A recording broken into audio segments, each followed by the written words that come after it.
Hello everyone, this is Sujit Singh. Welcome to all my lovely audience on my YouTube channel. और ये part जो है वो locomotion and movement chapter से जो क्लास 11 का चैप्टर नंबर 20 बहुत इंपॉर्टेंट चैप्टर है। ठीक है, तो अभी तक हमने 12 पार्ट रिलीज कर लिए हैं इस सीरीज में। बहुत सारे इंपॉर्टेंट कॉन्सेप्ट को हमने काफ़ी डिटेल मैनर में अंडरस्टैंड किया। तो इस पार्ट में हम बेसिकली अंडरस्टैंड करेंगे। हमने प्रीवियस पार्ट में 12 पार्ट में स्कल के बारे में, तो स्कल में बेसिकली हमने ये अंडरस्टैंड किया कि जो क्रेनियम है ना, जो ब्रेन बॉक्स है, उनमें कौन कौन से बोन प्रेजेंट होते हैं। फिर फेशियल बोन में कौन कौन से बोन प्रेजेंट होते हैं। हायोड कहाँ पर प्रेजेंट होता है, हायोड का नंबर क्या होता है। अब देखो स्कल जो है ना, वो आपका जो हेड रीजन है ना, हेड रीजन में कुछ जॉइंट्स होते हैं और इन्हीं जॉइंट्स की हेल्प से ना आप अपने हेड को अप एंड डाउन रोटेट कर पाते हो और लेफ्ट एंड राइट रोटेट कर पाते हो। अगर ये जॉइंट ह्यूमन के नेक रीजन में ना प्रेजेंट हो तो आप अपने हेड को मूव नहीं कर सकते हो। तो पहली चीज़, ह्यूमन का जो स्कल है ना, और ह्यूमन का जो स्कल है वो डाइकॉन्डालिक स्कल है। मीन्स डाइकॉन्डालिक का मतलब ये है कि यहाँ पर 2 कॉन्डाइल्स प्रेजेंट है। ठीक है, डाइकॉन्डालिक का मतलब है कि 2 कॉन्डाइल्स प्रेजेंट है, जिसकी वजह से ही आप अप एंड डाउन और लेफ्ट एंड राइट का मूवमेंट करते हो। ठीक है, तो पहली चीज़ तो ये हो गया। अब देखो 2 कॉन्डाइल हैं जिसकी वजह से आप अप एंड डाउन का मूवमेंट कर रहे हो। इसके अंदर आपके कुछ यूनिक टाइप के वर्टिब्रल कॉलम्स प्रेजेंट होते हैं। जैसे फॉर एग्जांपल अगर आप ह्यूमन की केस की बात करते हो ना, तो यहाँ पर एटलस वर्टिब्रल कॉलम और एक्सिस वर्टिब्रल कॉलम प्रेजेंट होते हैं। इन्हीं सारी चीज़ों को हम डिटेल में देख करके चल रहे हैं जो डायग्राम के हेल्प से। ठीक है, अब देखो जैसे फॉर एग्जाम्पल हम किसकी बात कर रहे हैं, स्कल। ठीक है, तो पहली चीज तो हम यहाँ पर ये मेंशन करते हैं कि ह्यूमन की केस में जो स्कल है वो कैसा है, डाइकॉन्डाइलिक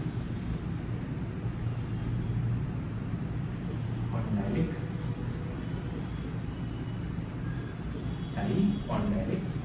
ठीक है, ये बात समझ में आ रही है। अब देखो होता क्या है कि अगर डाइकॉन्डाइलिक स्कल के बारे में थोड़ा सा अंडरस्टैंड करो तो बेसिकली ये आपका क्या है,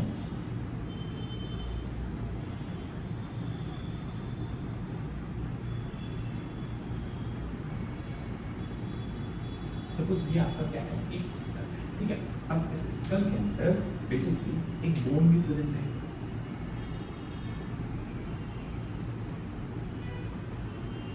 इसी बोन को आप बोलते हो ऑक्सीपिटल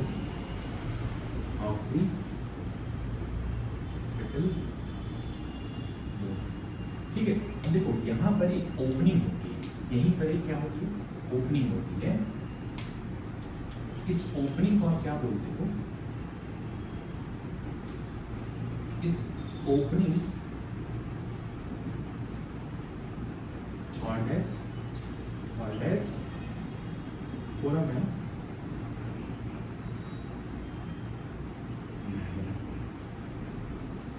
ठीक है, फोरामेन मैग्नम जिससे स्पाइनल कॉर्ड आसान है। ठीक है, देखो ये जो है ना, एक कॉन्डाइल ये प्रेजेंट है, दूसरा कॉन्डाइल ये प्रेजेंट है। मतलब कितने कॉन्डाइल हैं, तो मतलब यहाँ पर 2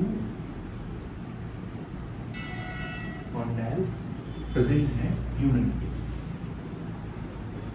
के केस में। और इस तरह के डाइकॉन्डाइलिक जो स्कल है ना, वो कहाँ पे प्रेजेंट होते हैं, आप हमेशा याद रखना, present in anterior and Mammalia. Anterior और मैमेलिया में इस तरह के स्कल प्रेजेंट होते हैं, तो डाइकॉन्डाइलिक स्कल प्रेजेंट होते हैं। रेस्ट ऑफ द एनिमल में, रेस्ट ऑफ द एनिमल्स में किस तरह के स्कल प्रेजेंट होते हैं, मोनोकॉन्डाइलिक स्कल।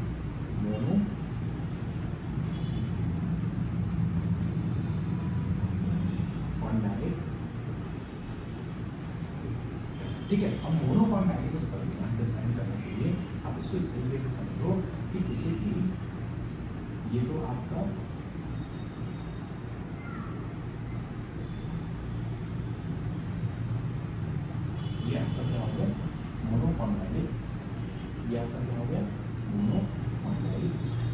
मीन्स यहाँ पर जो कॉन्डाइल है ना वो नंबर में कितना है, नंबर में 1 है, और यहाँ नंबर में कितने हैं बच्चे 2 है। और इस तरह के स्कल कहाँ कहाँ प्रेजेंट होते हैं, एक तो एम्फीबियम में प्रेजेंट होता है और दूसरा मैमेलिया में प्रेजेंट होता है। मोनोकॉन्डाइलिक स्कल्स जनरली, इसके अलावा अगर बात करते हो बर्ड्स की बात करो या रेप्टाइल्स की आप बात करो, तो इनके अंदर जो स्कल प्रेजेंट है ना वो मोनोकॉन्डाइलिक स्कल। तो एक बात तो समझ में आ गया कि ह्यूमन के केस में जो स्कल प्रेजेंट है वो कैसा है, डाइकॉन्डाइलिक स्कल। ठीक है, ये बात समझ में आया। अब देखो इसके अंदर 2 कॉन्डाइल्स प्रेजेंट होते हैं। ठीक है, अब इसके नीचे जो है ये तो आपका स्कल हो गया, ये तो आपका क्या हो गया, स्कल हो गया। और यहाँ पर स्कल में हमने अंडरस्टैंड किया था क्रेनियम के बारे में। क्रेनियम क्या है, ब्रेन बॉक्स है। ठीक है, और क्रेनियम के डिफरेंट बोन्स प्रेजेंट हैं, जैसे फ्रंटल हो गई, पैरेटल हो गई, टेम्पोरल हो गए, ऑक्सीपिटल हो गई, सेफेनॉइड्स हो गए, एथमॉइड्स हो गए, ये क्रेनियम के बोन है। ठीक है, क्रेनियम क्या है का जो ब्रेन के ऊपर, ह्यूमन ब्रेन के ऊपर जो कवरिंग है ना उसी को हम बोलते हैं क्रेनियम। इसीलिए हम क्रेनियम को ब्रेन बॉक्स भी बोलते हैं। क्यों, क्योंकि ब्रेन इसके अंदर ढका हुआ है। ठीक है, अब देखो इसके नीचे जस्ट नीचे क्या मिलेगा आपको, इसके जस्ट नीचे मिलेगा आपको एटलस वर्टिब्रल कॉलम। क्या मिलेगा, एटलस वर्टिब्रल कॉलम। ठीक है, एटलस वर्टिब्रल कॉलम में आप ध्यान से देखोगे ना तो यहाँ पर आपको एट्रिकुलेट्स फैसेट्स में क्या मिलेंगे, एट्रिकुलेट्स फैसेट्स। तो एट्रिकुलेट्स ये क्या है बच्चे,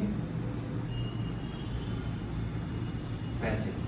एट्रिकुलेट फैसेट्स को आप इस तरीके से समझ सकते हो, जैसे पुराने टाइम में क्या होता है, डोर होते थे, डोर जैसे हुक टाइप होता है ना, तो ये जो कॉन्डाइल्स है ना वो इसी पर आकर के अटैच हो जाते हैं, ये हुक की तरह अटैच हो जाते हैं। तो एक कॉन्डाइल एक आर्टिकुलेट से और दूसरा कॉन्डाइल दूसरे आर्टिकुलेट से क्या हो जाते हैं, अटैच हो जाते हैं। ठीक है, तो अभी आप इसको इस तरीके से अंडरस्टैंड कर सकते हो कि बेसिकली ये कॉन्डाइल है ना ये आपस में हुक की तरह ये फंस जाते हैं, हुक की तरह क्या होता है, फंस जाते हैं। तो ये बेसिकली जो रेड कलर से हमने ड्रॉ किया है ये बेसिकली क्या है, तो ये एक तरह का फर्स्ट एटलस वर्टिब्रल कॉलम। ठीक है, अब इसके नीचे, इसके जस्ट नीचे क्या प्रेजेंट होते हैं, इसके जस्ट नीचे प्रेजेंट होते हैं आपके,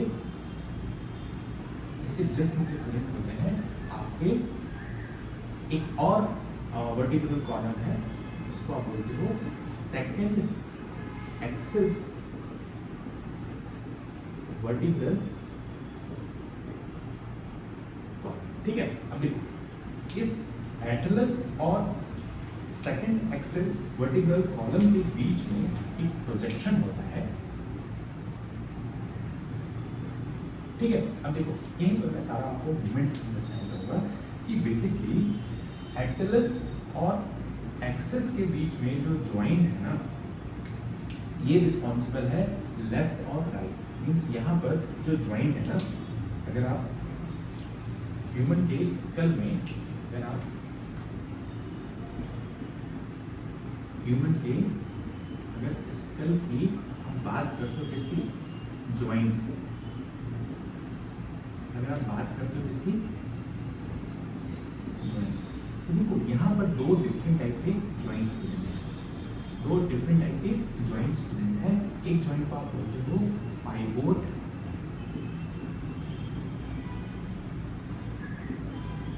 ज्वाइंट, ठीक है, दूसरे को बोलते हो कॉन्टोलाइटिक। ठीक है, ये भी मैं आपको बताऊंगा किसके किसके डिफरेंट प्रेजेंट हैं। तो कॉन्डोलाइटिक ज्वाइंट और पाइवोट ज्वाइंट यही 2 डिफरेंट टाइप के ह्यूमन स्कल्स में ज्वाइंट्स प्रेजेंट होते हैं जो रिस्पॉन्सिबल होते हैं हेड के मूवमेंट अप एंड डाउन और लेफ्ट और राइट मूवमेंट के लिए रिस्पॉन्सिबल होते हैं। ठीक है, तो कॉन्डोलाइटिक ज्वाइंट जो है ना वो बेसिकली स्कल और एटलस के बीच में प्रेजेंट होता है। कहाँ प्रेजेंट होता है, present between skull and atlas vertebral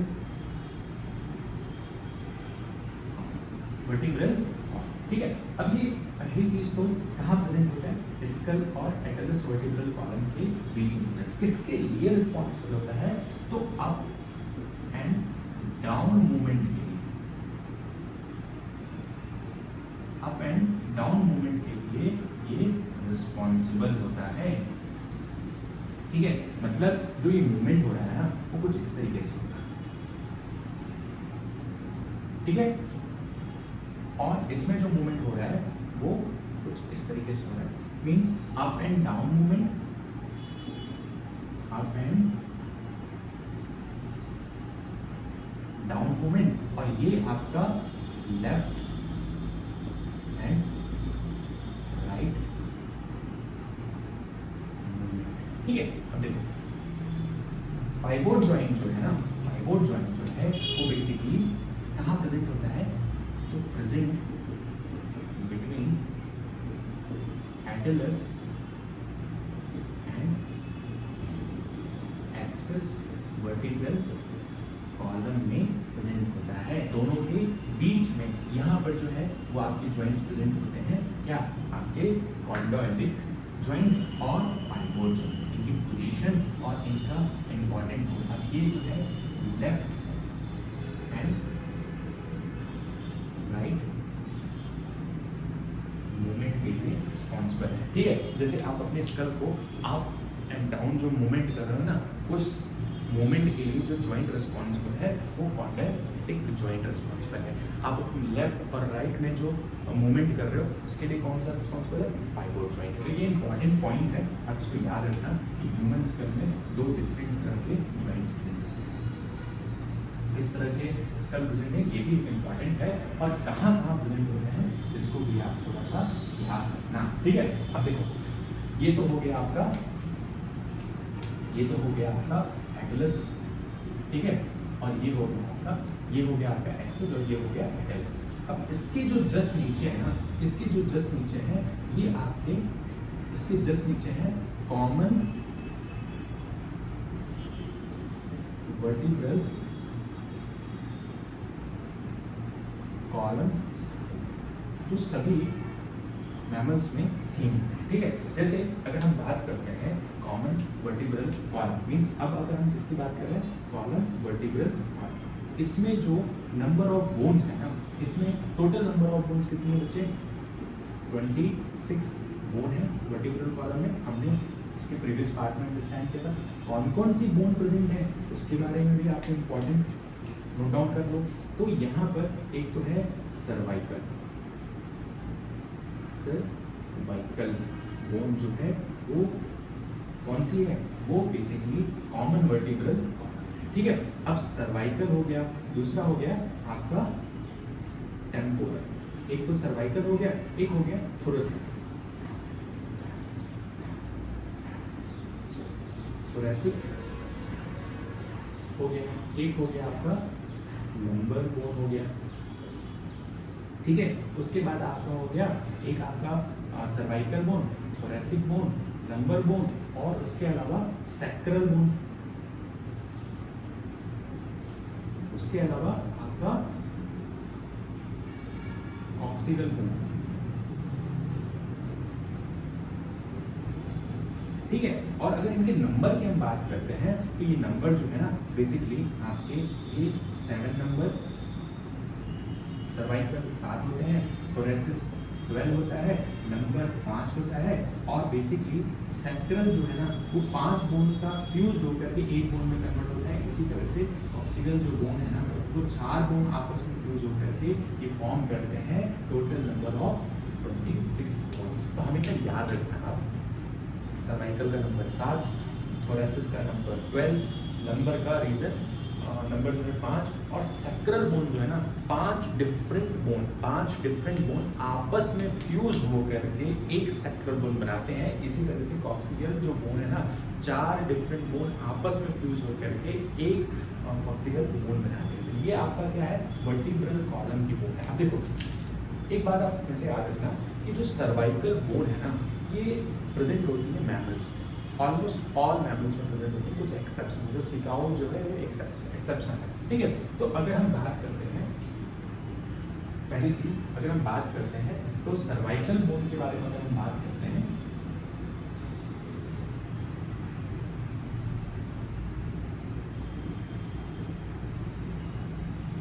bone जो है वो कहाँ प्रेजेंट होती है,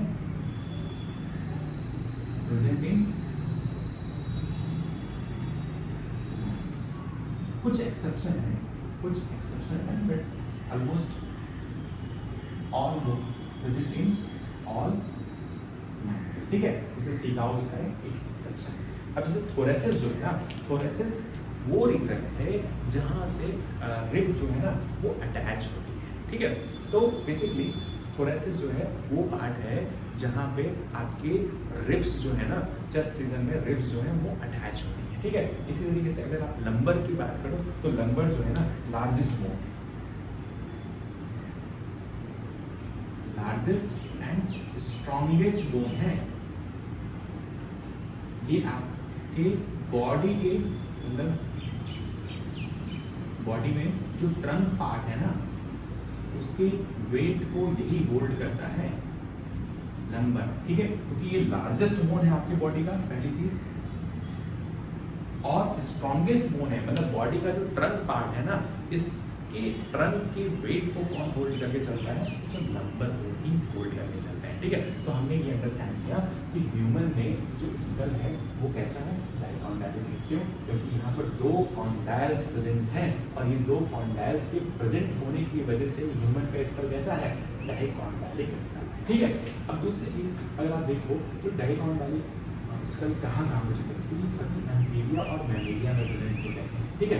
ह्यूमन स्कल के अंदर दो तरह के जॉइंट्स हैं, कॉन्डाइलिक जॉइंट, पाइवोट जॉइंट। कॉन्डाइलिक जॉइंट जो है वो अप एंड डाउन मूवमेंट के लिए रिस्पॉन्सिबल है, पाइवोट जॉइंट जो है लेफ्ट और राइट मूवमेंट के लिए रिस्पॉन्सिबल है, ठीक है। इसी तरीके से अगर हम बात करते हैं कि इनके अलावा जो एनिमल है उनमें मोनोकॉन्डाइलिक स्कल प्रेजेंट है, मींस वहां पर एक सिंगल कॉन्डाइल ही प्रेजेंट है, ठीक है। अब देखो वर्टिब्रल कॉलम के अंदर कुछ हॉलो पोर्शंस होते हैं, वर्टिब्रल कॉलम के अंदर हैव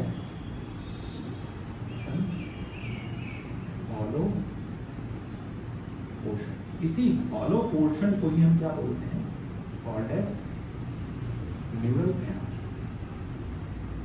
न्यूरल कैनाल। हम आगे चल करके इसको भी डिस्कस करेंगे, बस इतना जानता हूँ कि वर्टिब्रल कॉलम में कुछ रीजन जो है वो हॉलो रीजन्स होते हैं, हॉलो पोर्शंस होते हैं, इसी हॉलो पोर्शंस को ही हम बोलते हैं न्यूरल कैनाल, ठीक है। और वर्टिब्रल कॉलम में 26 बोन्स होते हैं, जैसे स्कल में कितने बोन्स हमने अंडरस्टैंड किया था, तो ह्यूमन स्कल में बेसिकली कितने नंबर ऑफ बोन, तो 29 बोन्स प्रेजेंट होती हैं, ठीक है, जिसमें क्रेनियम, फेशियल बोन और थाइरोइड प्रेजेंट, ठीक है। अब अगर हम बात करते हैं वर्टिब्रल और 26 bone, cervical bone, thoracic bone, lumbar, sacral, coxal bone, ये डिफरेंट बोन्स हैं और उनके इंपॉर्टेंस है, ठीक है। तो आप इन नोट्स को प्रिपेयर करो, मैं उम्मीद करता हूँ कि आपको ये लेसन बहुत अच्छे लगे हों, कुछ ना कुछ तो सीखने को मिल रहा होगा बच्चे। तो मैं हमेशा ये बोलता हूँ कि बच्चे आप कॉन्सेप्ट को अंडरस्टैंड करो और साथ में साथ अपने नोट्स को जरूर प्रिपेयर करो, बहुत बहुत हेल्प करेगा आपको। चलो।